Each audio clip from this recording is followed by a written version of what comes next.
Bom dia, bem-vindos à Introdução à Economia. Eu quero dizer que é aula 18, mas eu estou achando que possivelmente eu fiz confusão com os números. Eu recebi uma mensagem pelo monitor para eu botar uma aula que eu não tinha posto na lista de YouTube, mas eu acho que eu botei todas, eu acho que eu só errei os números. Então vamos lá dar uma olhada, só para ter certeza. Para mim, as aulas estão todas lá, porque sempre que eu acabo a aula, daí eu logo em seguida eu coloco. Então, está aqui, Introdução à Economia, aula 1, 2, 3, tudo certo aqui. Aí,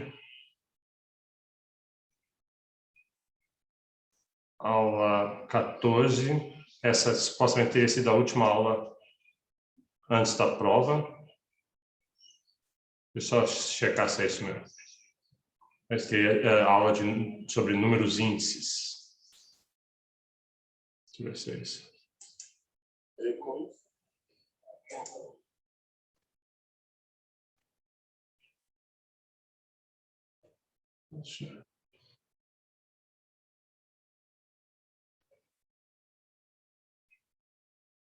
Ah, não.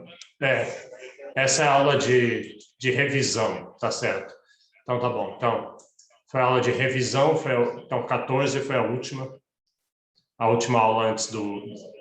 Opa, deixa eu... Acho que eu não desliguei aqui. Ah, tá aqui. Peraí. Tá, aí a aula... O erro acho que está aqui, aula 16...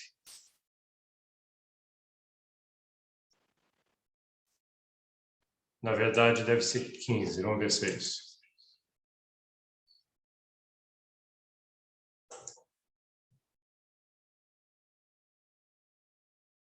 Isso. Tá. Então, tá aí. O erro é esse aí.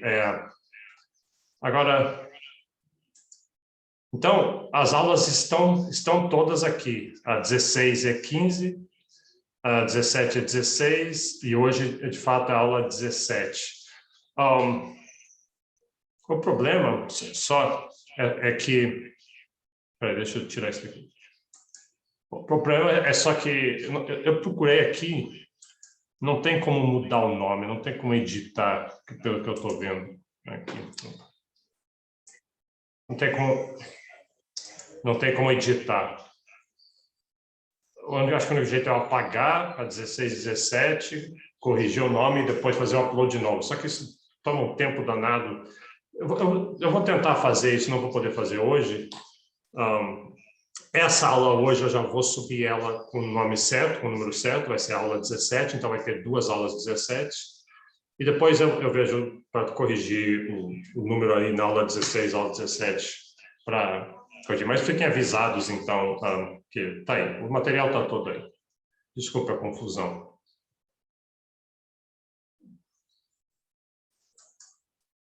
Então,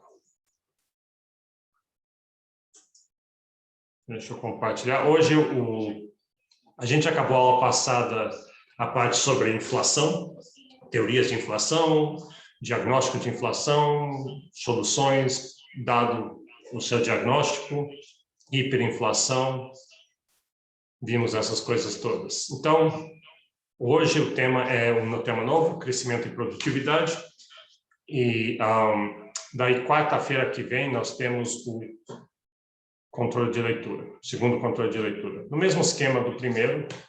Então, e a matéria vai ser as 3 aulas anteriores, que é economia monetária, inflação e essa aula hoje. Então, pode ter algumas perguntas, algumas de cada. O jeito é rever esse material, rever essas aulas, é isso que vai cair no controle. É simples.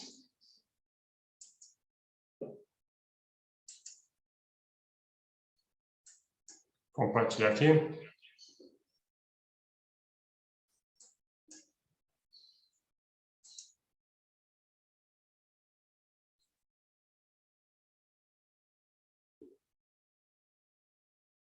O Zoom parece estar particularmente lento hoje.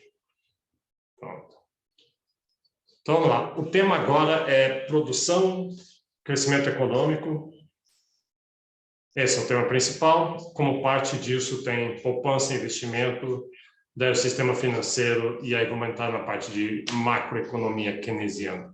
Mas hoje, produção e crescimento, especialmente, e poupança e investimento. Então, o tema, lembra, a gente está no módulo de macroeconomia, então a gente está olhando a economia como um todo. Então, a gente não está, quando fala crescimento, é crescimento do país, crescimento do PIB, da produção agregada do país. Esse é o enfoque que a gente tem aqui. Muitas vezes é o que as pessoas pensam quando pensam em economia, essas variáveis. Você quer que o PIB cresça, o país cresça. Mas, como a gente viu, tem toda a parte microeconômica antes, que são os fundamentos por trás do crescimento, que você cresce microeconomicamente, e aí, quando você olha o todo, você vê que o todo está crescendo. Ok.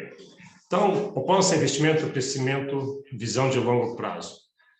Quando a gente fala sobre crescimento, então, essa visão de longo prazo, a gente está querendo olhar o longo prazo, abstrair dessas oscilações conjunturais que está escrito aí. Se você pegar o jornal, você vê assim, a economia está mais forte esse mês, está crescendo mais forte esse semestre tem menos emprego.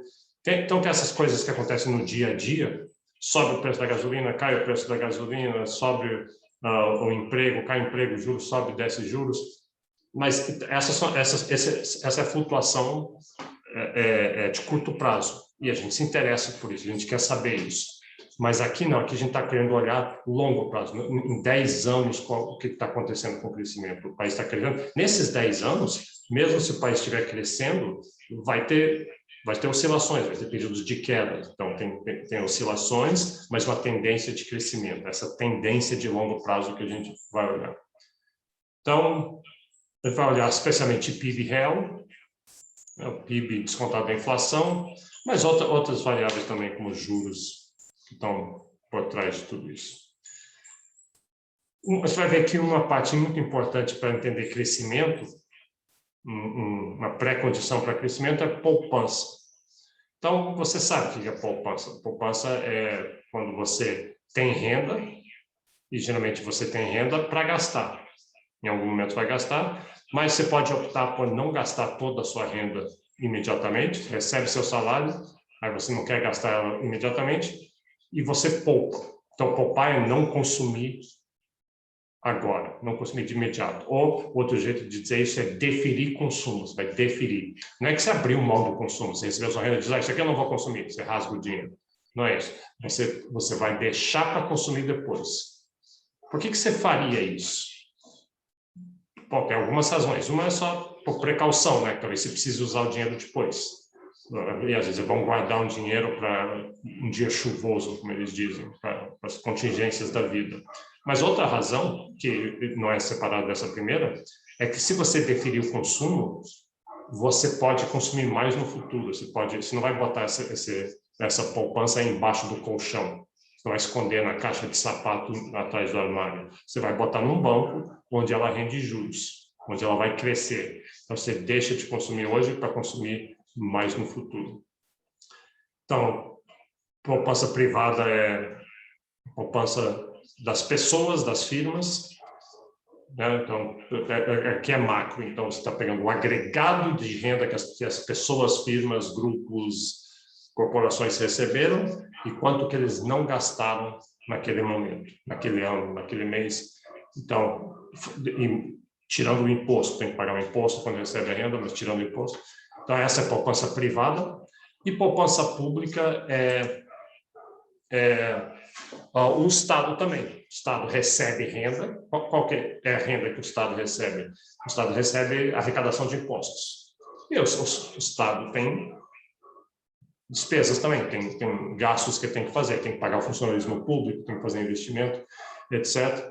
E aí o Estado, talvez o Estado arrecadou mais do que gastou, aí sobrou uma certa quantidade, um superávit, por exemplo, superávit primário é um jeito de medir isso.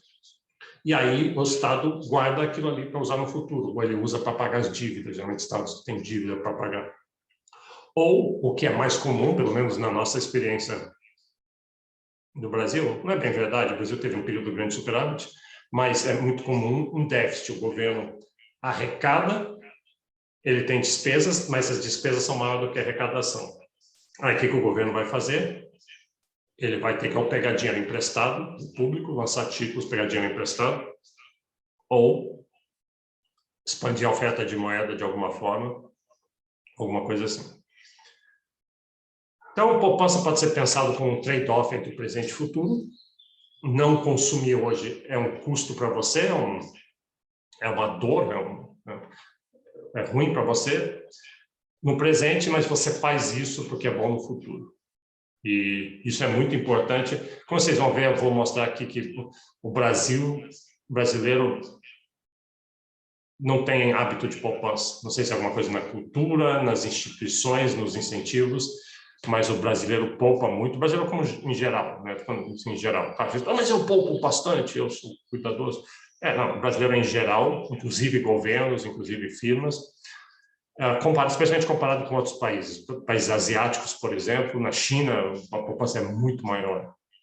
E a gente vai ver as consequências disso para investimento e para crescimento. Mas mesmo de um ponto de vista pessoal, que não é o que a gente está vendo aqui, o pessoal seria mais micro, mas tem essa noção de que poupança é um hábito extremamente importante e que faz muita diferença. Tem um famoso teste que fizeram em psicologia na década de 60, já deve ter ouvido falar, inclusive recentemente foi posto em dúvida se realmente é verdade a conclusão, mas a conclusão, eles pegaram um monte de crianças, teste do marshmallow. Marshmallow é esses docinhos modinho americano, e puseram elas no laboratório lá. Aí entra um pesquisador, ele fala assim para as crianças estão loucas para comer aquele marshmallow lá, a criança adora doce. E aí fala assim, vocês têm esse marshmallow, é de vocês podem comer. Mas antes de comer, eu quero dizer quais são as regras aqui. Se você quiser comer assim que eu sair da sala, pode comer. É seu, ninguém vai tirar de você. Mas se você não comer o marshmallow, e eu vou voltar daqui a 10 minutos, aí eu dou outro marshmallow para você. Aí você ganha 2, aí pode comer os 2. E as crianças olharam, acharam meio estranho aquilo, pensaram, aí o pesquisador sai, aí eles têm um vídeo no YouTube, você pode ver, as crianças, algumas imediatamente já comem o marshmallow, outras ficam ali pensando, olham para o marshmallow, resistem, algumas sucumbem no meio do processo, não aguentam, e umas poucas crianças aguentam até o fim, mas elas estão se torturando. É bem engraçado o vídeo, eles ficam lá se torturando, assim, se segurando para não comer.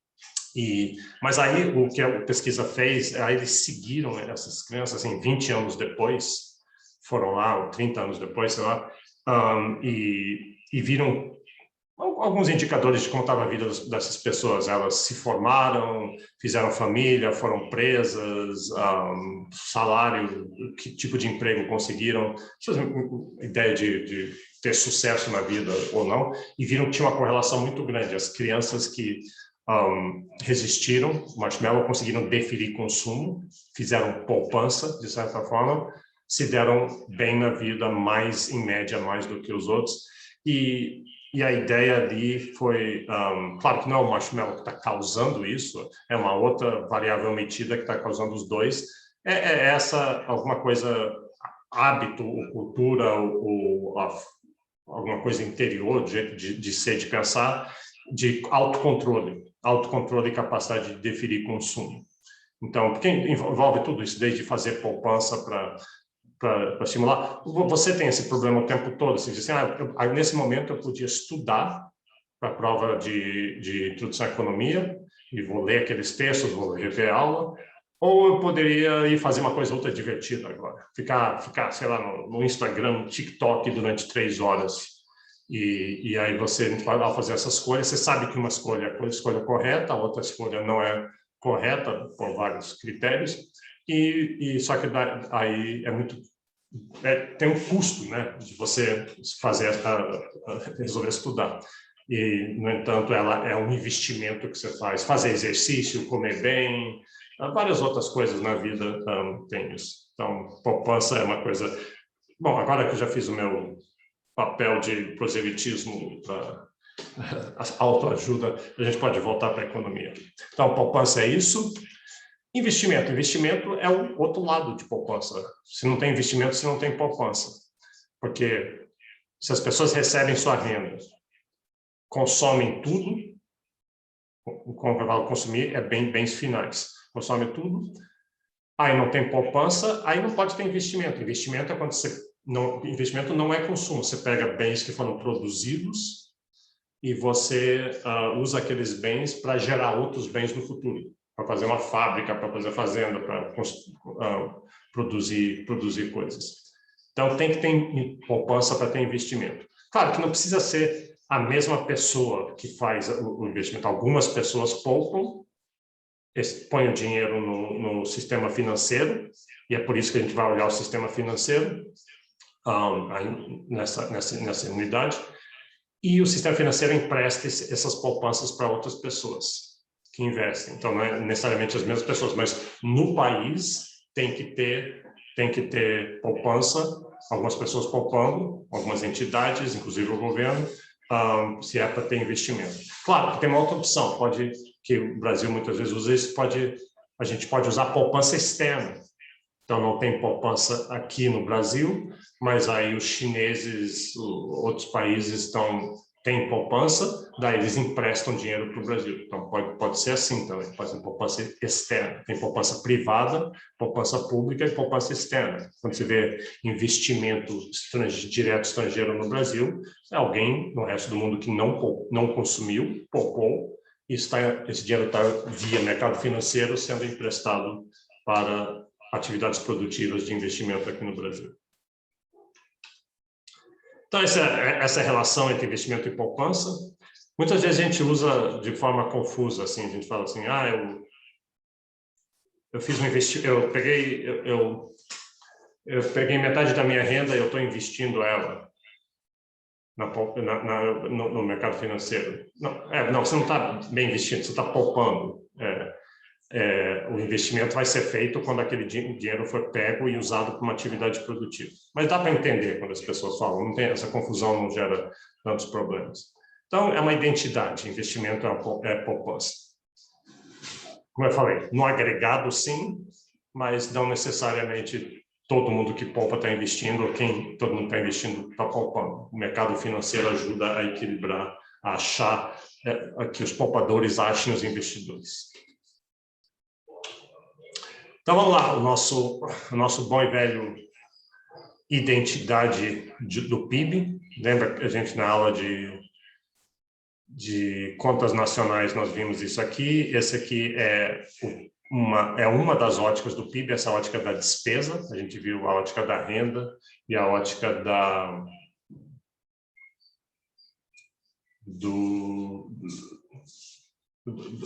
ótica do produto e a ótica da renda. E essa aqui é a ótica da despesa. Então, Y é PIB, C é consumo, devia estar escrito aí, mas como a gente viu em aula anterior, a gente já devia saber. I é investimento, G é gasto do governo, X exportação, menos importação. Então, vamos fazer algumas simplificações aqui para a gente achar uma fórmula para investimento e poupança, mostrar que existe uma identidade entre investimento e poupança. Primeira coisa, vamos tirar o X menos M. Por enquanto, só para ficar mais simples, o que a gente diz assim, vamos pegar a economia fechada. Suponha que o país que a gente está lidando não exporta nem importa. Ele é autônomo, ele produz tudo que consome. Então, tira o X menos M. Depois, daqui a pouco, daqui umas 4 aulas, a gente vai entrar na economia aberta e a gente explicitamente vai olhar o X menos M.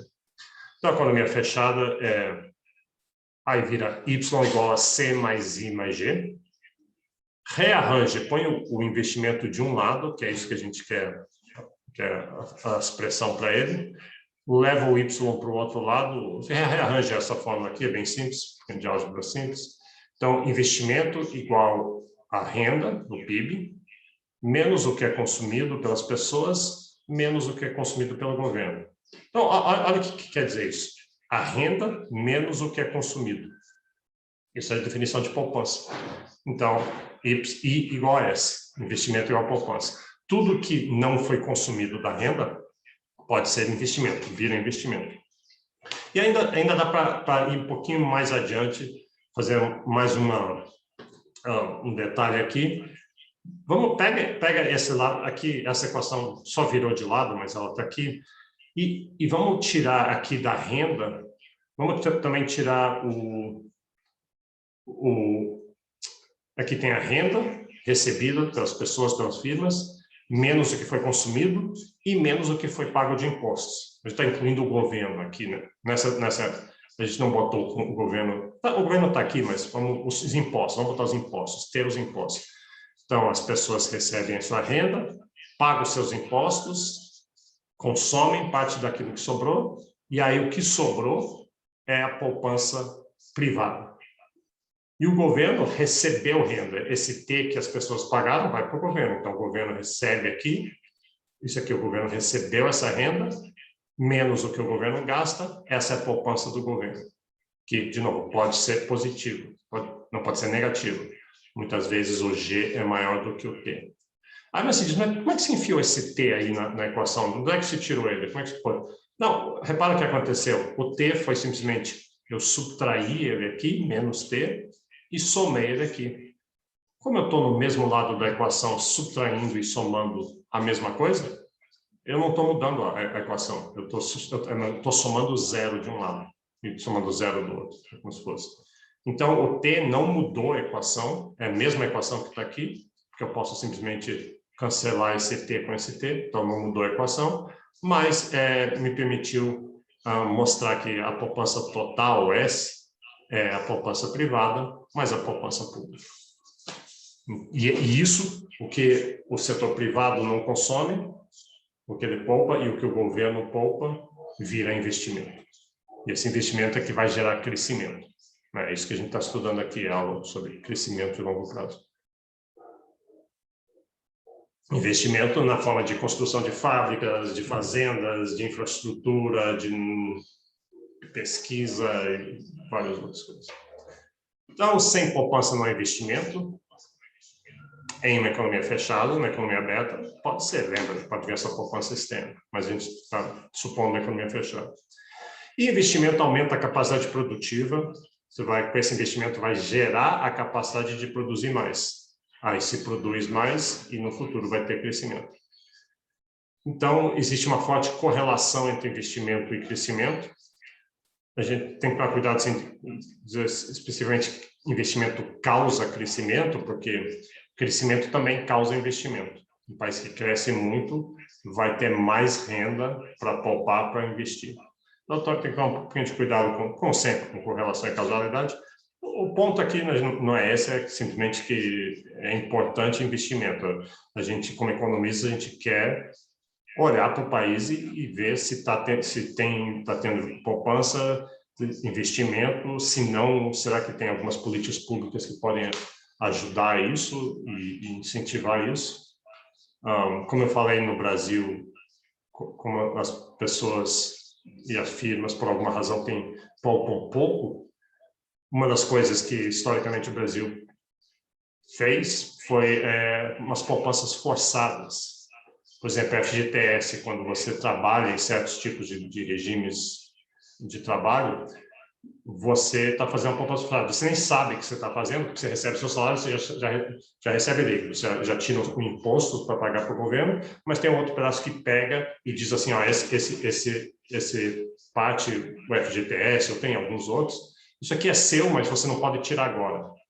No FGTS fala assim, tem alguns eventos onde você pode tirar, acho que quando você se aposenta, ou talvez quando você vai comprar uma casa, ou quando você vai casar, não sei, tem alguns eventos assim que justificam. De vez em quando o governo quer gerar mais atividade econômica no meio de uma recessão, acho que recentemente fez isso, ele falou assim, ó, determinadas pessoas podem tirar os seus FGTS, quem já tem mais de tantos anos lá no FGTS pode tirar, porque daí injeta dinheiro na economia. Então, mas é uma poupança forçada, já que as pessoas não fazem isso de escolha própria, Especialmente isso foi instituído num tempo que o Brasil estava se desenvolvendo muito, precisava de muito investimento em estradas, em comunicações, telecomunicações e eletricidade, energia, essas coisas, educação, saúde, e o Estado não tinha dinheiro que chega. Quando tem pouca poupança, o que acontece é que os juros ficam altos, tem muita oportunidade para investimento no Brasil, então muita gente querendo investir, o próprio governo querendo investir, mas não tem o dinheiro. Você olha para os bancos vão dizendo, olha, eu empresto, mas eu tenho pouco para emprestar porque as pessoas não estão poupando, as pessoas não estão depositando dinheiro aqui das suas poupanças, então tá caro, os juros vai estar alto. Essa é uma das razões pela qual os juros no Brasil está alto. Não é a única, tem outras razões de risco, etc., e do governo manter os juros altos por causa da inflação, mas uma das razões é essa, que tem muita demanda por esse crédito, porque o Brasil tem muita oportunidade para investimento. E aí, como fica caro ter esse crédito, o investimento é baixo e o país cresce pouco. Então, esse é um dos problemas. Aqui, só para mostrar isso aqui, como aqui nesse slide eu falei, tem uma correlação entre investimento e crescimento, eu disse, vamos provar isso. Em economia é bom, quando se faz uma afirmação dessas, mostra dados. Aqui é simplesmente um plot aqui, investimento no eixo horizontal e crescimento do PIB entre 2007 e 2010, nesse período aqui. Então, vamos olhar só a parte horizontal. Quem é que poupa muito? A China poupa mais do que 40%.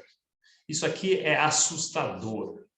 Então, imagine se fosse você recebe sua renda e você vai não gastar 40%, você vai poupar. Quase ninguém faz isso voluntariamente. Aliás, nem chineses fazem isso voluntariamente, porque você sabe o que está acontecendo aqui, é que a China é uma ditadura, o partido central lá põe ênfase muito grande em crescimento econômico e aquela coisa meio... você sabe como é que é? Então, tem uma obrigação, mais ou menos, de fazer isso. As pessoas são... E isso gera muito sofrimento. Quer dizer, por um lado, é bom, né? É excelente em termos de investimento, crescimento do país. Por isso que a China tem... Eu li que tem uma cidade nova sendo fundada a cada 2 semanas. Então, não sei se não deve ser verdade, mas esse tipo de coisa. Imagine esse nível de investimento. Então, isso gera emprego e prosperidade e crescimento. Mas, por outro lado, o outro lado da moeda é que tem um monte de gente que está poupando, não está consumindo, gente que não vai consumir talvez essas coisas no futuro, sei lá. Mas outros países aqui, Índia, Coreia, você vê que muitos países asiáticos aqui. Isso tem um pouquinho a ver com a cultura asiática, talvez, mas também tem muito a ver com a taxa de juros, o tipo de governo, as políticas, os incentivos que tem para isso. E olha aqui, o Brasil é uma das poupanças mais baixas, enquanto a China poupa mais de 40%, o Brasil poupando menos do que 18%. Isso claramente não é suficiente para gerar todo o investimento necessário que o Brasil tem essas oportunidades todas, como a China. Tem alguns outros países que não têm tanta oportunidade, o país assim meio sem grandes projetos possíveis e tudo, mas o Brasil não é isso, o Brasil é exatamente o contrário. E como é que eu sei, como é que eu posso fazer essa afirmação?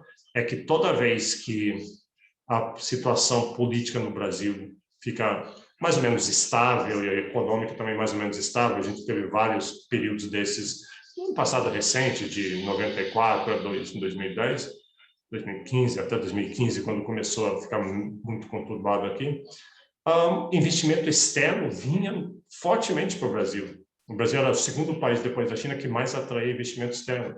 Então, o que isso significa é que tem essas oportunidades. O capital estrangeiro reconhece que tem essas oportunidades, o capital nacional reconhece que tem, só precisa das condições e da poupança para isso virar investimento.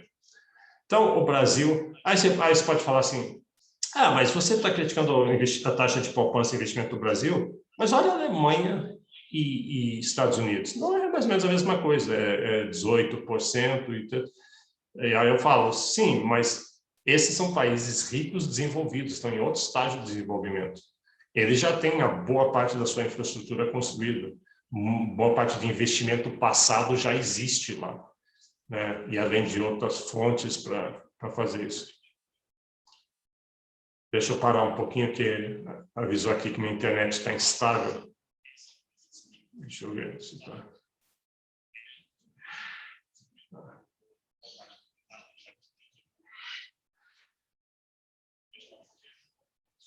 Eu vou mudar minha linha de internet aqui um instante.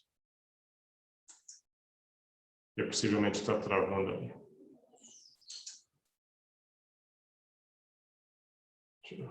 Acho que agora está.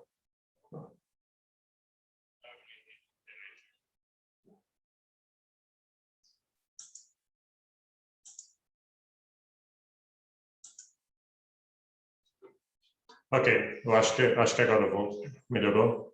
Deixa eu voltar lá. Então, eu não sei se estava travando ou não, mas porque eu estava mostrando isso. O Brasil tem mais ou menos o mesmo investimento que Estados Unidos e Alemanha, mas são situações bem diferentes. Eles têm já muito investimento feito, muitos dos projetos potenciais já foram realizados, então é bem diferente.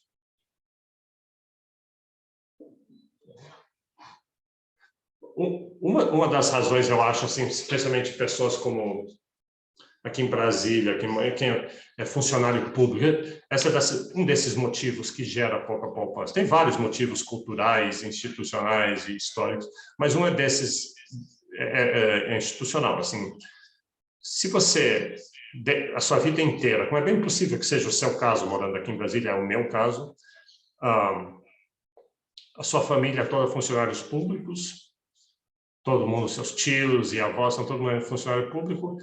E aí o funcionário público, ele não tem muito estímulo para investir, porque pelas regras da Previdência Pública, você se aposenta e continua recebendo o seu salário. A maioria das pessoas, a aposentadoria é uma coisa muito importante.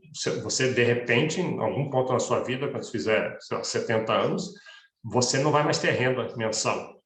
E como é que você vai viver? Você tem que ter alguma previdência, alguma poupança que você fez ao longo da sua vida para isso. Então, o certo é você pensar nisso desde a sua idade, desde o seu primeiro emprego, você já ir poupando uma parte. E se você fizer isso, assim, poupar de todo o salário, toda vez em quando, um pouco que seja, você vai ter um período assim de uns 35 anos nos quais você vai trabalhar de juros sobre juros, juros compostos naquilo ali, e aquilo vai crescer e vai virar um colchão de dinheiro que vai durar para você na sua aposentadoria, que vai ser longa, porque hoje em dia a nossa expectativa de vida não é que nem antes, as pessoas se aposentavam e morriam 5 anos depois, ou morriam antes de se aposentar. Então, agora não, vai ter que cobrir isso por um longo período. Mas o funcionário público não, pelas regras da Previdência. E isso só vale porque a Previdência mantém o salário para todo mundo. Mas o problema é o seguinte, então, tu diz, então tudo bem para esse pessoal.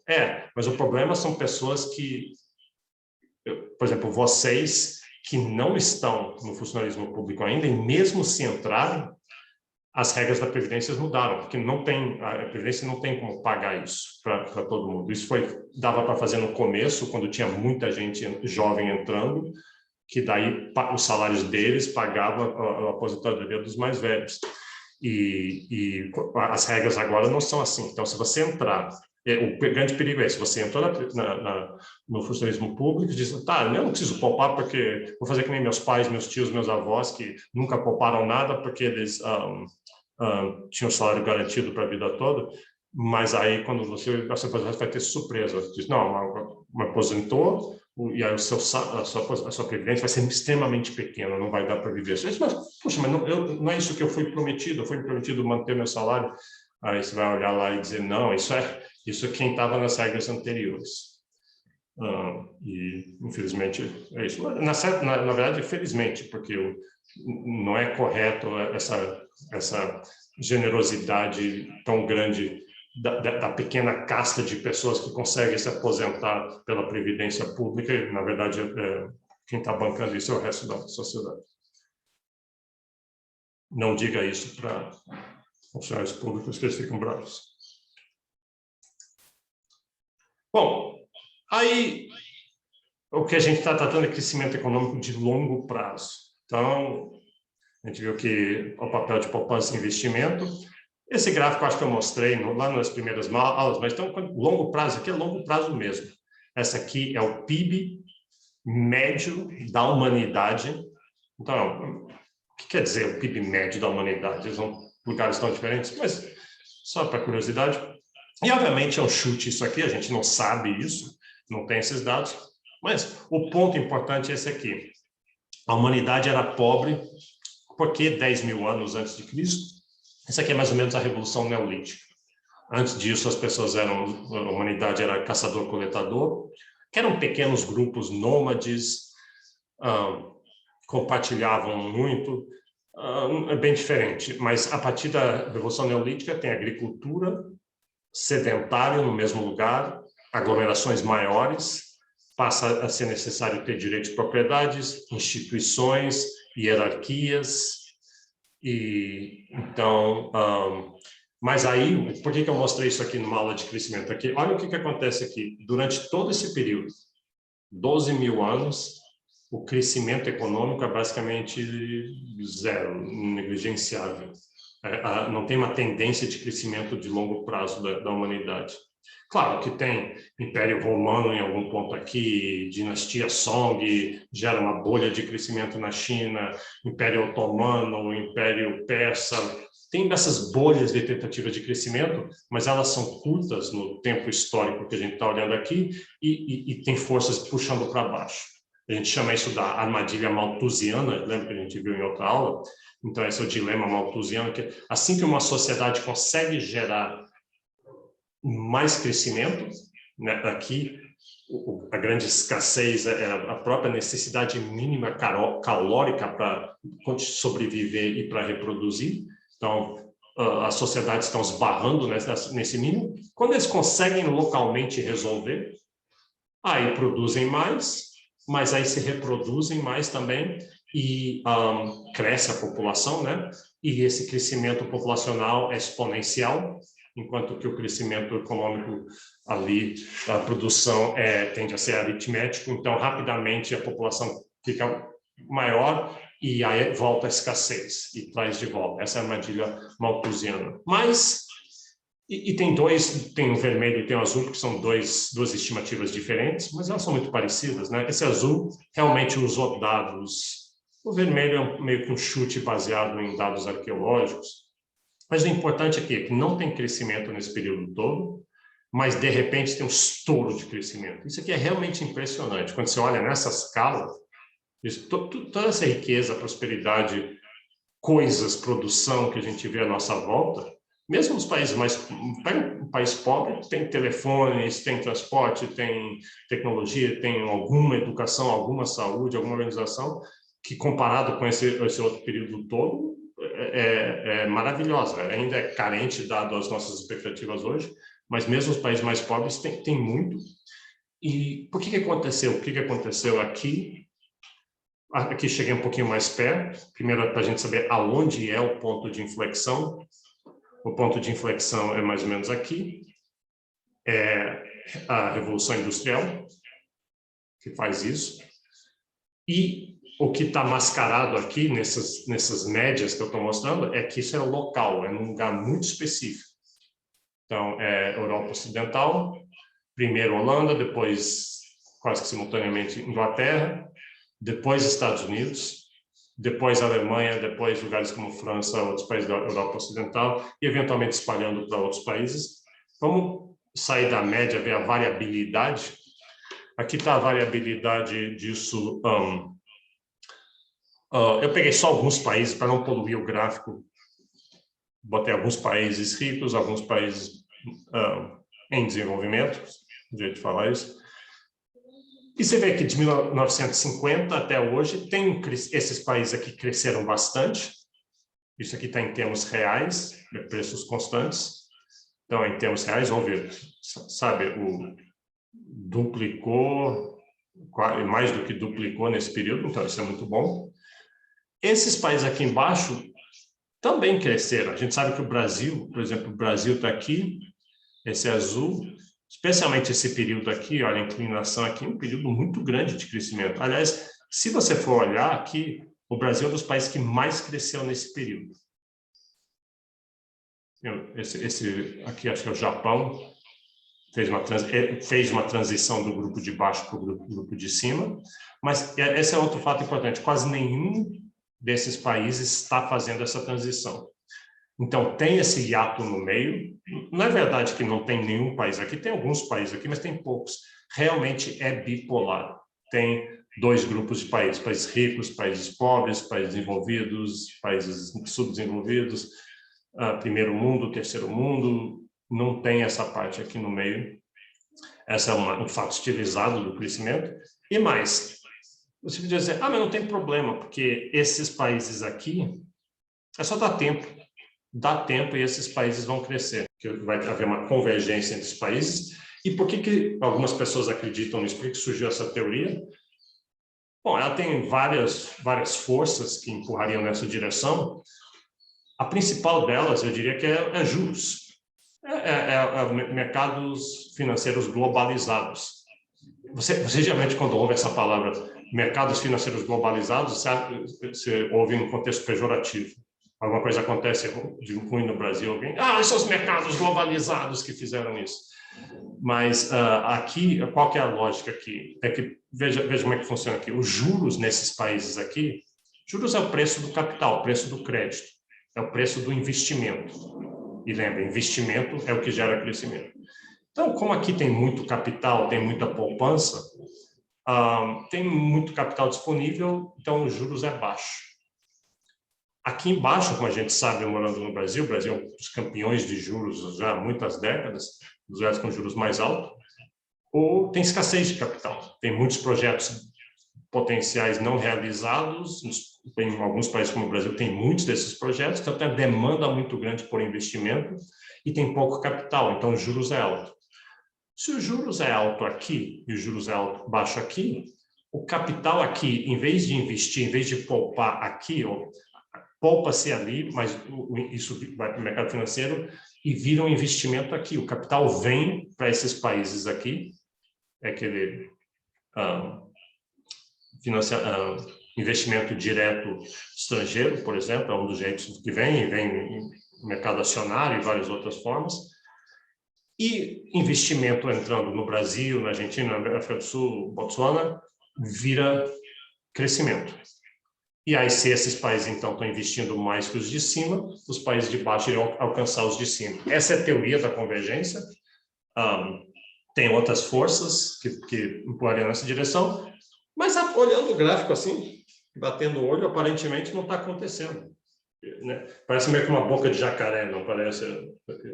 Um jacaré abrindo assim a boca. E a mandíbula de baixo não parece estar subindo. Então... parece que tem algum outro empecilho, tem alguma coisa impedindo, alguma coisa mais forte do que essas outras forças convergentes que eu falei. Então, qual pode ser elas? Podem ser questões de risco, por exemplo, muita gente, muito capital nesses países pode querer vir para o Brasil, mas eles olham para o Brasil, vê instabilidade, vê polarização na política, vê contratos sendo quebrados, moratórias, risco de todo tipo, e diz, eu queria investir lá, mas o risco é muito grande. E investimento liga para as duas coisas. O investimento liga para o retorno esperado, né, para os juros para receber, mas também para o risco envolvido. Então, muitas vezes, se o risco for muito grande, você prefere ir para outro lugar que promete juros menor, mas com mais segurança. E, de novo, eu falo isso porque de vez em quando... aparece, o Brasil tem muitas dessas instabilidades e, de repente, hiperinflações e depois depressões e depois impeachment, depois brigas na política e tudo. Mas, de vez em quando, aparece um espaço ali de 5 anos e que no Brasil está tudo funcionando bem, as instituições estão funcionando bem, o risco é baixo, e aí nessa janela vem muito investimento para o Brasil. Então, o investimento quer vir para o Brasil, a gente só precisa oferecer algumas salvaguardas, etc. Aqui nesse gráfico eu dividi os países, eu botei aqui os 26 países que tinham... Essa aqui, os dados estão meio velhos, eu tenho um gráfico atualizado, preciso atualizar, mas não é muito diferente disso aqui. Os que tinham mais do que $20 mil per capita, aqui no período final, os que tinham menos de 10, e no meio aqui os que estão entre 10 e 20, mas são relativamente poucos, né? E muitos deles estão transicionando ou de cima para baixo ou de baixo para cima. E o último comentário aqui é só que é só essa questão. Repara que a maioria desses países que estão aqui, Inglaterra, Alemanha, Suíça, Estados Unidos, França, Dinamarca, Bélgica, chegaram aqui no século XIX. Então, não é que está constantemente saindo países daqui, transicionando para cima. Muitos poucos fizeram essa transição nos últimos 150 anos. Alguns desses poucos são justamente alguns tigres asiáticos, Hong Kong e Japão, e alguns outros que na própria Europa, Espanha e Portugal fizeram mais recentemente. Mas essa fotografia aqui é mais ou menos constante, ela não é uma coisa nova, isso tem uma certa estabilidade nessa bipolaridade. E o objetivo é justamente quebrar isso para o Brasil especificamente e fazer essa transição para cima. Tá. Só para ter uma noção aqui eu procurei na internet alguns dados para países, aqui países da América Latina. Você vê que tem períodos aqui de 60 a 70, a América Latina cresceu a uma taxa de 2,5 por ano, que não é uma taxa praticamente alta. Você quer que seja acima de zero, claro, você não quer encolher, mas 2,5 é relativamente bom, é bom. Se você um país crescer todo ano a 2,5, assim, em 10 anos ele cresce bastante, em 20 anos ele cresce bastante, talvez dobre a sua, talvez em 20 anos, tem que fazer o cálculo, mas mais ou menos isso, 20, 25 anos ia dobrar o seu PIB, dobrar o PIB é muito bom, né? Imagine, dobra a riqueza do país. Um crescimento de 4, 5% ao ano é muito bom. O que a gente chama de milagre? Por exemplo, o milagre brasileiro foi um período de 69 a 72, em que o crescimento era 8, 9, 10, acho que até 12, no ano talvez chegou a 13%. Ali é um crescimento miraculoso. Você em 5 anos, 6, 7 anos, você pode dobrar a riqueza do país. A China teve esse tipo de crescimento, às vezes crescendo 20% ao ano, durante muito tempo, durante algumas décadas. Por isso que a China fez uma transição dos países mais pobres do mundo para hoje. Não é um dos países mais ricos do mundo. A China, na verdade, está aqui embaixo, em termos de PIB per capita. Isso aí surpreende as pessoas, às vezes. Deixa eu ver se a China está aqui. Não, eu não pus aqui, mas a China está... Ela passou o Brasil recentemente. Isso surpreende, porque as pessoas falam assim, mas eu vi a China na televisão e tem cidades novas e trens, ultravelocidade, tecnologia e armas, não sei o quê. Sim, mas é que você só está vendo isso. É um país de mais de 1 bilhão de pessoas, então PIB per capita está dividindo per capita. E tem muita pobreza ainda, não nas cidades, porque justamente por ser uma ditadura eles podem proibir pobres de irem para a cidade, os pobres querem ir para a cidade, onde tem mais oportunidades, mas isso é controlado. Então a China ainda é pobre. E mais, só para deixar controverso, tem alguns autores, e eu concordo, diz que a China não vai transicionar aqui para cima. Provavelmente não, porque o crescimento miraculoso que a China conseguiu no passado foi um tipo de crescimento que você consegue impor de cima para baixo uma ditadura. O autoritarismo força as pessoas a irem para a cidade ou não irem, produzirem isso e produzirem aquilo.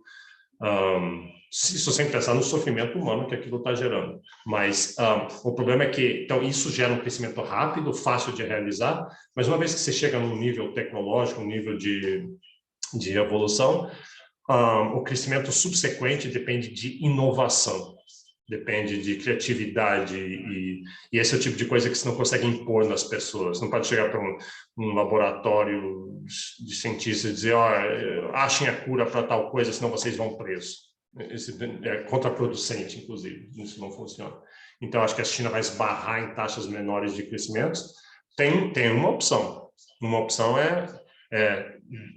tem essa noção que chama teoria da modernização, que quando um país enriquece, naturalmente ele se torna democrático.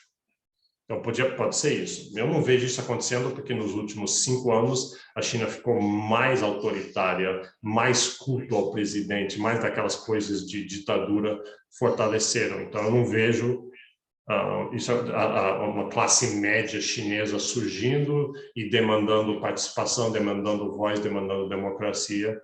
Eu acho que isso não vai acontecer e aí vai começar a estagnar na China. Mas tem gente que acha que não. Acho que a China daqui a 10 anos domina o mundo, está dominando o mundo. Vamos ver. Bom, aí a década de 70, 80 o crescimento foi bem menor. Não, bem menor, um pouquinho menor. Mas aí veio a década perdida. Em média, na América Latina, negativo. Teve algum crescimento alguns anos, mas outros anos caiu. E se pegar o período como um todo, um crescimento relativamente baixo, anual, em média, de 1,2. Vamos ver o Brasil. O Brasil, 3,2, um crescimento muito grande. Isso aqui é aquela fase em que o Brasil está crescendo, urbanizando, criando infraestrutura, construindo Brasília, etc. O período do milagre. Então, aqui é um crescimento, 5,9%, 6% ao ano durante 10 anos, em média, é um crescimento miraculoso. Então, aqui o Brasil teve grandes avanços em termos de PIB. Claro que esse era o período militar, então vai ter problemas de repressão e censura e essa participação das pessoas. Mas isso a gente vai tratar depois, vai ter uma parte toda sobre crescimento econômico e pobreza, etc. E aí a década perdida, o Brasil crescendo em termos negativos, e o período como um todo é meio que uma média entre esses períodos muito bons e períodos de crescimento baixo. Vou pular isso aqui. Tá. Aí isso levanta várias perguntas para a gente. Então, primeira pergunta, por que é isso que a gente vem falando, né, nos últimos 15 minutos? Por que alguns países conseguiram crescer e outros não? Todos querem crescer? Não é que parece ter alguma fórmula secreta, algum ingrediente secreto, alguma coisa assim? E tem muito debate sobre isso, tem todo tipo de explicação. Tem umas explicações próximas que a gente chama de é porque é tecnologia, é capital humano, é educação, esse outro tipo de coisa. E, claro, são essas coisas, de fato, mas essas são explicações próximas. Quer dizer, países ricos têm tecnologia, países ricos têm boa educação, mas a gente quer saber as causas fundamentais, a gente quer saber por que alguns países não desenvolvem tecnologia, ou não têm acesso à tecnologia, por que alguns países não têm educação. Não é porque é uma fórmula secreta, algum segredo que uns sabem e outros não sabem, todo mundo sabe mais ou menos o que causa, tem muito a ver com questão de instituições. Instituições são as regras do jogo, como é que o país é organizado politicamente, se é uma ditadura, se é um presidencialismo, um parlamentarismo, se tem um judiciário independente, não tem, quais são as regras eleitorais, qual é o nível de participação da sociedade, tem uma imprensa livre ou não tem, esse tipo de coisa acaba determinando quais países têm tecnologia, quais têm boa educação, quais fazem boas políticas públicas, desenvolvem um sistema financeiro que funciona, e aí o crescimento é causado por essas coisas. Tem outras teorias, alguns dizem que é questão de cultura, tem uma cultura que é melhor do que a outra, ou não melhor, uma cultura que é mais propícia a crescimento econômico do que outras, mas eu acho que hoje em dia, outros dizem que é geografia, alguns países ganharam na loteria da geografia, tem mais carvão, mais energia, mais acesso a portos, mais acesso ao comércio internacional, mais riqueza natural e recursos naturais. Isso também está meio que, não vou dizer desprovado, não desprovo uma teoria dessas, mas instituições têm prevalecido na literatura, eu acho que eu posso dizer com segurança, nos últimos 20 anos. E eu digo assim, porque essas teorias, nenhuma teoria você decreta que é verdade. Essa teoria é verdade para todo sempre, e agora todo mundo aceita isso. Teorias são que nem um lutador de boxe, né? Ninguém é o campeão mundial de todos os tempos, para todos os tempos, pode cancelar todas as lutas futuras, porque esse cara é o campeão. Você é o campeão enquanto você não for derrotado e você é obrigado a aceitar desafios periódicos. Então, assim que funciona a ciência. Então, nessa luta para essa explicação, instituições está ganhando. Deixa eu falar corretamente. Instituições é a teoria não derrotada do momento, não refutada. E repara que esse debate é um dos principais debates em economia, ele já está aí há muito tempo, muita gente tentando responder. Pensa qual que lá nas primeiras aulas mostrei várias vezes o Adam Smith. Qual que é o livro do Adam Smith lançado em 1776? O título em português o título inteiro é Uma Investigação na Natureza e Causa da Riqueza das Nações. Uma investigação na natureza e causa. An Inquiry into the Nature and Causes of the Wealth of Nations. Então, uma investigação na natureza e causa eu quero participar desse debate. O debate sobre o que causa a riqueza das nações, né? E a teoria do Smith era justamente que é divisão de trabalho, especialização e trocas, e a mão invisível, e daí ele tem toda a coisa do... Mas ele tem muita coisa institucional, ele já prevê que essas trocas e especialização só acontecem se o ambiente econômico, o ambiente político, jurídico, institucional for propício àquilo ali. Senão, ninguém poupa, ninguém produz, ninguém troca, ninguém especializa. E aí a grande pergunta para economista, outra grande pergunta para economista seria, então, que políticas nós podemos fazer para aumentar o crescimento do nosso país? O que o governo pode fazer, o que a sociedade pode fazer? O que a gente pode fazer para aumentar a poupança, para aumentar o investimento, para o investimento ser melhor, para aumentar a especialização, para aumentar as trocas, a inovação, a geração de tecnologia, a geração de soluções. E isso se você virar economista, muito que você vai participar disso, e em todas as áreas, e sempre tem muito a ser feito aí. Tá bom.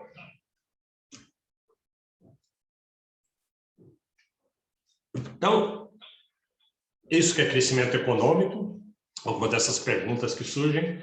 Vamos falar agora sobre um conceito relacionado com isso, que é importante nesse debate, mas vamos esquecer um pouquinho de países.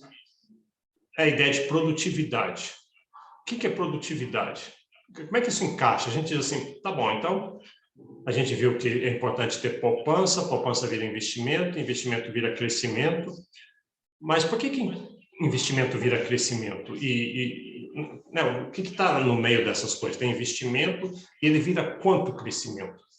E a poupança, quando ela vira investimento, ela vira quanto produção futura? Essa questão de produtividade. Então, o que quer dizer produtividade? Produtividade quer dizer essa capacidade de produzir bens e serviços. Talvez, vamos ver a definição, para ver como o jeito que está escrito aí. A produtividade é a eficácia do esforço produtivo, especialmente na indústria, como medida em termos da taxa de produção por unidade de tempo. Então, assim, você tem... Produção envolve, assim, um jeito simplificado, entra insumos. Então, insumos, do jeito mais agregado que a gente faz, a gente viu isso na primeira aula, é terra, capital e trabalho. Então, terra, capital e trabalho cobre todos os tipos de insumos. Envolve trabalho manual, trabalho especializado, advogados, arquitetos, cozinheiros, tudo aqui está no trabalho. Capital envolve dinheiro que você vai pegar emprestado, que você precisa para comprar as coisas, para fazer, mas capital tem capital fixo também, e também aqui misturado com terra. Terra são os prédios, a terra, pode pensar a terra também como sendo os insumos, a água, e eletricidade e tudo mais que você vai usar. Então, terra, capital e trabalho, se você quiser, você pode desagregar e fazer uma lista grande de todos os insumos. Então, você para produzir automóveis, está aqui uma lista de 40 páginas de tudo que você precisa. Energia, capital, terra, dinheiro, lanche, gasolina, asfalto, metal, algodão, camisas, etc, etc. Então, estão todos os insumos. Aí os insumos entram num processo produtivo no meio, que você pega esses insumos e mistura eles de certa forma. Vamos tratar isso como uma caixa preta. Os insumos entram na caixa preta, no processo produtivos, e do outro lado da caixa preta sai produtos. Então, esse que é o processo produtivo. Insumos vira produtos. Aí, o que é produtividade? Produtividade é quantos produtos você consegue, dado uma certa quantidade de insumos. Então, você pode pensar assim, duas pessoas diferentes, ou duas firmas diferentes, ou dois países diferentes, podem pegar os mesmos insumos, a mesma quantidade, exatamente igual à quantidade de terra, capital e trabalho desses insumos, usar eles para produzir, digamos, automóveis, e no final eles têm 100 automóveis. Um outro país mais produtivo pode pegar os mesmos insumos e transformar aqueles insumos em, digamos, 130 automóveis. Mas como? Por que um produzir mais que o outro? Porque ele é mais produtivo. Ele usou os produtos de maneira melhor, mais econômico, mais eficiente.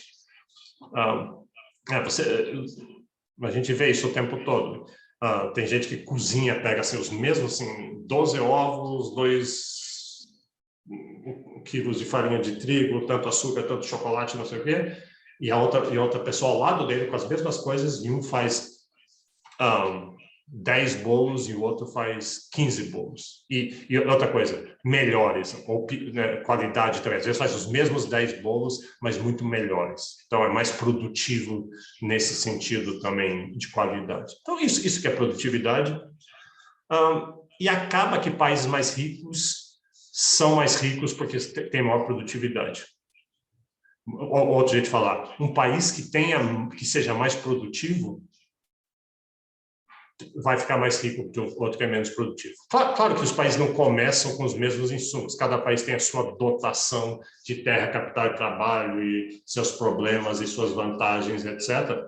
Mas não é o caso. Então, inclusive, isso é o que chama, uma coisa paradoxal, que chama a maldição dos recursos naturais. Você pensaria que um país que começa com uma dotação melhor, mais terra, mais floresta, mais fauna, mais flora, mais minerais, mais energia, esse país vai produzir muito mais do que esse outro país que não tem nada.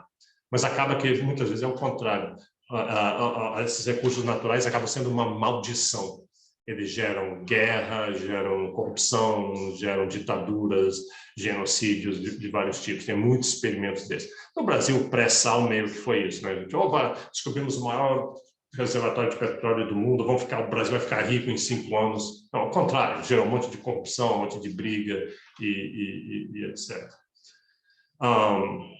Então, aonde que está a produtividade? A produtividade está justamente em ter boas instituições e daí a educação e pesquisa e uma sociedade funcionando bem. A gente vê muito isso quando você vai para os Estados Unidos, chega nos Estados Unidos, aí você entra assim numa lanchonete ou um posto de gasolina. No Brasil teria assim uns 10 funcionários, teria uns 4 frentistas no posto de gasolina, teria uns 3 caras ali atrás, outros só sentados ali. E nos Estados Unidos tem um cara e um monte de máquinas e ele está agindo. Então, a produtividade do trabalho, nesse caso, é muito maior. Tem uma pessoa que está fazendo o trabalho de 10 outras pessoas. Parte ali porque já tem máquinas que tornam o trabalho daquela uma pessoa muito mais produtivo. É possível medir produtividade. Então, e a gente chama de TFP, Total Factor Productivity, produtividade total dos fatores. Essa é uma medida que tenta agregar o quão produtivo é um país, o quão bem ele está usando os insumos na produção. E aqui está, eu peguei aqui para os Estados Unidos, é meio difícil medir isso, mas aqui ele mostra um paradoxo grande que tem acontecido no mundo. Então, aqui, como é que é isso aqui? Você vê que de 47, aqui acabou a guerra, então pensa naquele período, acabou a guerra, o mundo vai ter um período de grande crescimento, né, década de 50, 60, 70, no Brasil, nos Estados Unidos também, mesmo nos países derrotados na guerra, teve na Europa, um grande crescimento. Então, você vê que está crescendo, isso aqui é um índice, né? Então, o primeiro ano é 100, Aí vai crescendo uma taxa boa, quase 2% ao ano. Então, imagine isso. A sociedade ou esse país, a cada ano você está conseguindo produzir os mesmos insumos 2% a mais. E aí, no próximo ano, 2% a mais. E como os seus insumos estão crescendo, porque você produziu mais no passado, aquilo ali está capitalizando de um grande crescimento. Então, é por causa disso que o mundo passou esse período áureo ali de crescimento econômico. E aí, chegou uma época aqui na década de 70, que a produtividade parou de crescer. Ou a taxa de crescimento reduziu muito pouco. Você vê que continua crescendo, isso aqui nos Estados Unidos mesmo. E ninguém consegue explicar o que aconteceu. Bom, essa linha vermelha se ele tivesse continuado a crescer a partir desse período, na mesma taxa que cresceu aqui. Então, a taxa de crescimento média caiu de 1,9 para 0,8. Então, em vez de seguir nessa linha, seguiu nessa, e hoje a produtividade é 35% menor, hoje não, 10 anos atrás, do que ela teria sido se a taxa de produtividade estivesse crescendo. Ninguém sabe muito bem por quê. Outro paradoxo é que aqui, mais ou menos, na década de 80, mas especialmente na década de 90, tem um monte de avanços em termos de computação. Todo mundo teve acesso a computadores, computador pessoal, depois celulares, internet, conectando todo mundo. E você se sente muito mais produtivo do que você era antes. Você dizer, puxa, antes eu consigo fazer em um dia o que eu fazia em 3 dias, eu não preciso mais imprimir as coisas, não preciso revelar fotografias, eu tenho fazer cálculos muito mais rápido, tudo se faz mais rápido. No entanto, isso não se traduziu no aumento da produtividade. Então, ninguém sabe muito bem por que isso. Mas eu falo. Tem algumas teorias, mas não é o caso aqui. Vamos um pouquinho mais para frente aqui. Então, aí eu expliquei o que é produtividade, essa capacidade de transformar insumos em produtos. O que determina, então? Porque, lembra, a gente quer crescimento, então a gente falou assim, crescimento vem de investimento em poupança, mas a gente quer estimular investimento em poupança, mas, além disso, a gente quer que o investimento seja produtivo. Então, esse é outro lugar onde políticas públicas vão poder tentar interferir para melhorar o crescimento, por exemplo, do Brasil. Então, quais são os determinantes do crescimento? Aqui tem 4: capital físico, capital humano, recursos naturais e conhecimento tecnológico. Então, se a gente quiser que o Brasil fique mais produtivo e use melhor os insumos disponíveis, capital, terra e trabalho, vamos melhorar a qualidade do nosso capital físico, capital humano, recursos naturais e conhecimento tecnológico. Vamos ver cada um desses por vez. Então, capital físico envolve infraestrutura, máquinas, equipamentos, armazéns, construções, e todos usados para a produção de outras coisas, tratores, etc. Eu botei essas fotos aí para mostrar diferença de produtividade. Tem um homem fazendo essa vala com uma enxada e do outro tem uma máquina fazendo, usando capital físico mais tecnológico. Então, puxa, então o trator é mais produtivo do que o homem. Mas não é só um pouquinho mais produtivo, assim, ele é o dobro, ele consegue fazer o dobro de valas do que o homem consegue fazer. Ele faz várias ordens de magnitude maior.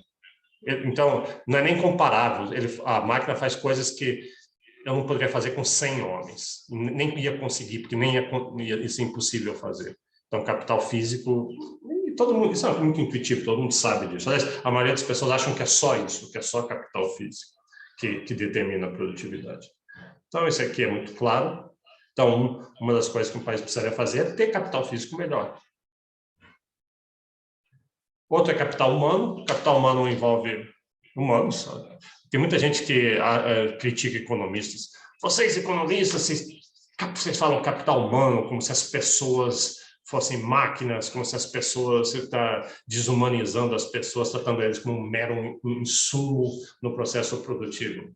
Sim, ninguém está desrespeitando ninguém a fazer isso. Isso é simplesmente, vamos analisar o processo de crescimento. Esse é um insumo importante. Então, o que é capital humano? É educação, mas envolve não só assim anos de educação, envolve destreza, capacidade, habilidade, treinamento e know-how, e não só know-how individual e know-how que você pode medir, mas know-how tácito. Know-how tácito é uma coisa que você não pode explicar. Muita gente sabe fazer coisas, mas você não sabe como você sabe, você não conseguiria ensinar ninguém. Por exemplo, pede para o Neymar ensinar você a bater faltas. Então, você pode até passar uma semana com o Neymar vai, olha, eu olho assim, eu viro meu quadril para o lado, meu pé faz assim, mas não dá para ele explicar. Se você ficar ao lado do Neymar, jogar com ele durante vários anos, talvez você aprenda, mas você vai aprender de maneira tácita. Tácito quer dizer sem falar, sem explicar. Você só meio que absorve aquilo ali. Então, esse know-how é muito importante. Então, esse know-how você consegue muito... Um jeito, por exemplo, muita gente critica empresas multinacionais. Essas empresas multinacionais vêm para o Brasil e vão explorar o Brasil. Mas uma empresa multinacional vem, ela traz muita tecnologia que não é tácita, que ela consegue explicar, botar em manuais, explicar, ter aulas que ensinam como fazer, mas tem outras coisas que não dá para explicar, é tácito. E tendo essa empresa estrangeira aqui, esse conhecimento tácito vaza para os outros, para as pessoas que estão trabalhando lá, até para os competidores veem aquilo ali e acabam absorvendo aquilo ali. E mais, know-how, muitas vezes, é coletivo. Não é uma coisa que você individualmente tem. Quem está aprendendo é a rede de pessoas. As pessoas são interligadas. Hoje em dia, quase poucas tarefas são feitas inteiramente por uma pessoa. Você, ao fazer uma coisa, você está envolvido com várias outras pessoas que estão ligadas a você. Então, assim, uma sociedade não precisa ser composta de gênios para ser uma sociedade ultraprodutiva. O que você precisa ter em nós diferentes dessa rede esse conhecimento espalhado e ter jeitos fáceis deles se conectarem e de agregar esses know-hows, essas capacidades à medida que elas forem necessárias. Então, isso é capital humano. Então, você vê, tem essa questão de organização, não é só educação. Você vê, tem muita gente assim, não, o problema do Brasil é educação, tem que existir educação, tem só educação é solução para tudo. E mais, todo mundo concorda com isso, todo mundo concorda, todo mundo no espectro político da extrema esquerda, da extrema direita, concorda que educação é solução. E aí você vê muito investimento em educação, e o Brasil investe bastante em educação, mas às vezes o retorno disso não é tão grande quanto se pensava. Então, não é só educação, tem essa outra parte toda desse cérebro coletivo, outra coisa além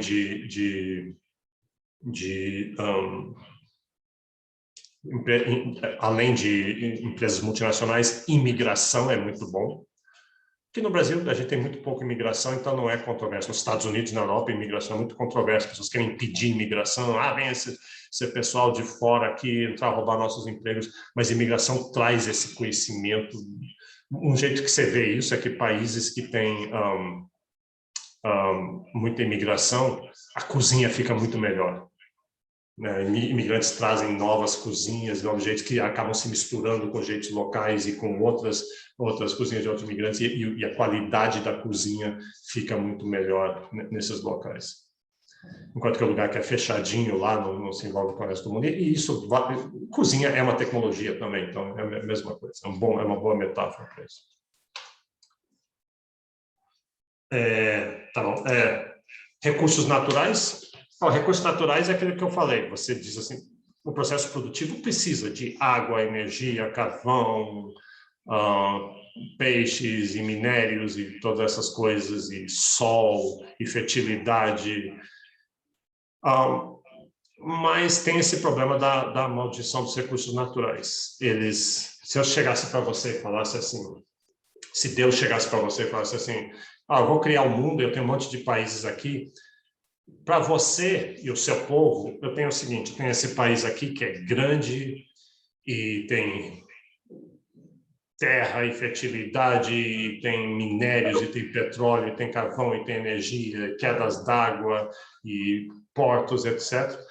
Você pode escolher esse. E tem esse outro país aqui, não é muito grande, a terra não é muito fértil, não tem muitas florestas, não tem energia, não tem carvão. Qual dos dois você quer? E aí você claramente vai dizer, eu quero o primeiro, muito melhor.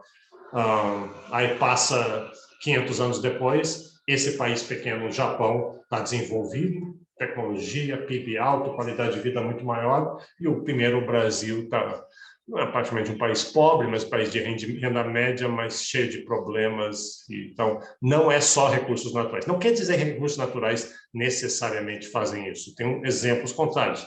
Noruega é um país com muita floresta e muito petróleo. Quase todos os outros países que têm petróleo têm problemas, tem ditaduras, tem golpes de Estado, tem genocídios, tem corrupção, tem esse tipo de coisa. A Noruega mostra que não, que ela usa os recursos do petróleo para um fundo soberano e um monte de coisa assim, funciona bem. Então, pode ser uma bênção.